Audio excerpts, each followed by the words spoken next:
वो वहाँ से सारे पैसे निकाल कर सैंग के घर चला जाता है। उन पैसों में डायमंड भी होते हैं। तभी उसे सैंग की मॉम का कॉल आता है, जो उसे मिलने के लिए बुला रही थी, क्योंकि वो अभी अभी जेल से छूटा था। सैंग की मॉम की आवाज सुनकर चोई को अपनी मॉम की याद आने लगती है। वो अपनी मॉम को याद करके खूब रोता है। फिर वो आधे पैसे एक मॉल के लॉकर में रखकर बाकी के पैसों को लेकर सैंग की मॉम को देने के लिए निकल जाता है। लेकिन तभी रास्ते में एक आदमी उसे चाकू मार देता है। चोई उससे पूछता है कि तुम कौन हो, तो वो बताता है कि मैं वही हूँ जिसके बेटी को तुमने कार से ठोका था। लेकिन चोई उसे बता देता है कि तुम्हारी बेटी को टक्कर मारने वाला मैं नहीं बल्कि कोई और था। जिसके बाद उस लड़की का बाप वहाँ से भाग जाता है। लेकिन उसके जाते ही जो लड़का उसके साथ जेल में था वो वहाँ आ जाता है। चोई को लगता है कि शायद वो उसे बचा लेगा, लेकिन वही उसे चाकू मार देता है, क्योंकि जिस आदमी के बदले सैंग जेल गया था उसने उसके जेलमेट को उसे मारने के लिए पैसे दिए थे, ताकि फ्यूचर में सैंग उसके लिए कोई परेशानी ना खड़ी कर दे।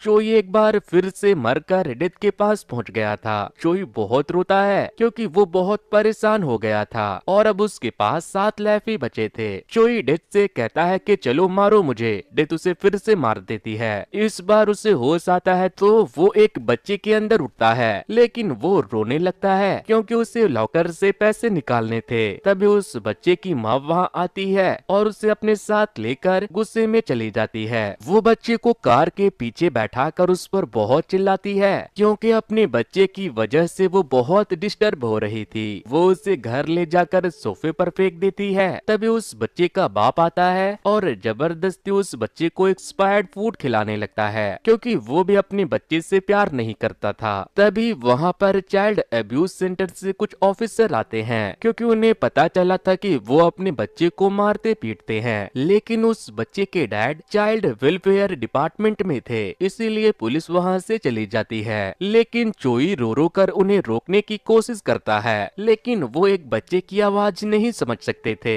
वो नहीं रुकते, मगर उनके जाने के बाद उस बच्चे की माँ तकिए से उस बच्चे का गला दबा देती है। बेचारा चोई एक बार फिर से मर चुका था। वो डेथ के ऊपर बहुत चिल्लाता है कि उसे उस बच्चे के माँ बाप जैसे लोगों को सजा देनी चाहिए, ना कि उसे। डेथ कहती है कि उसका हिसाब तो एक न एक दिन होकर रहेगा, लेकिन तुम्हारा गुनाह इन सब से बड़ा है, और वो फिर से उसे गोली मार देती है। इस बार चोई की नींद खुलती है तो वो भागते हुए उस मॉल में जाता है जहाँ उसने अपने बच्चे से पहले वाले जन्म में पैसे छुपाए थे। तभी वो देखता है कि इस बार वो जिस लड़के के बॉडी में है वो एक मॉडल है। उसके पोस्टर भी वहाँ लगे हुए थे। तभी मेमोरी और आकर उसके शरीर में घुसती है, जिससे उसे पता चलता है कि उसका नाम जैंग है और वो एक मॉडल ही है। चोई सोचता है कि अब तो मेरे पास पैसा और शक्ल दोनों है, इस बार तो मैं नहीं मरने वाला। चोई जैंग के घर चला जाता है, जहाँ वो उस कपल के अरेस्ट की न्यूज देखता है जिसने उस बच्चे को मारा था।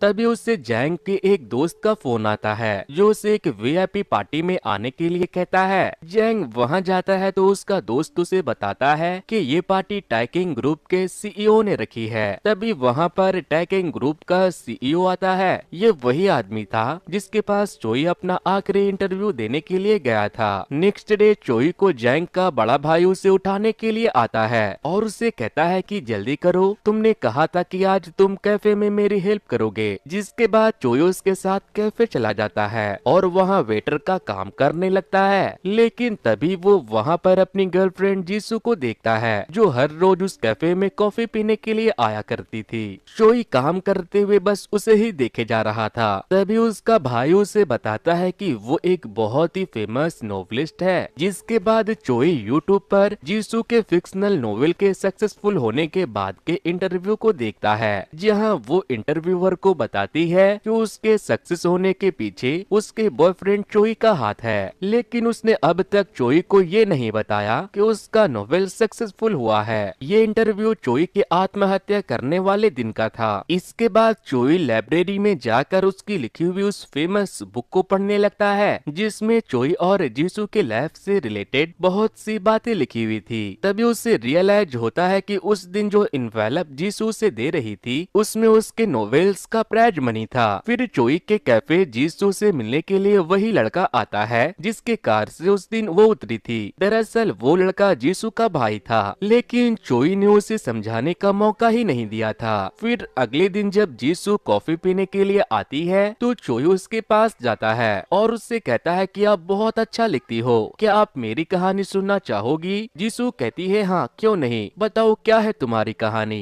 जिसके बाद चोई उसे अपने सुसाइड के बाद की कहानी सुनाने लगता है, जिसमें वो बताता है कि कैसे उसके सुसाइड करने के बाद डेथ उसे बार बार जिंदा करके मार रही है। जीसू की उसकी कहानी बस कहानी ही लगती है, इसीलिए वो उसे इग्नोर कर देती है और कहती है कि आगे की कहानी तुम मुझे कल सुनाना। जीसू वहाँ से चोई के फोटो के पास जाती है और उसे देखकर खूब रोती है। वो कहती है तुम्हारे जाने के बाद मैं खाती हूँ, पीती हूँ, सोती हूँ, लेकिन थोड़ा भी खुश नहीं रहती। मैं तुम्हें बहुत मिस करती हूँ। चोई भी दूर से खड़ा होकर उसे देख रहा था। उसके जाने के बाद चोई अपने फोटो के पास जाता है तो वहाँ पर उसकी मॉम भी थी जो चोई की फोटो को साफ कर रही थी। इसके बाद चोई की मॉम बाथरूम में जाकर चोई का नाम लेकर खूब रोती है। ये सब देखकर चोई भी खूब रोता है और अफसोस करता है कि आखिर उसने ऐसा क्यों किया। मरकर उसे तो चैन नहीं मिला था, लेकिन उसके मरने के बाद उसकी माँ और जीसू की जिंदगी पूरी तरह से नर्क बन चुकी थी।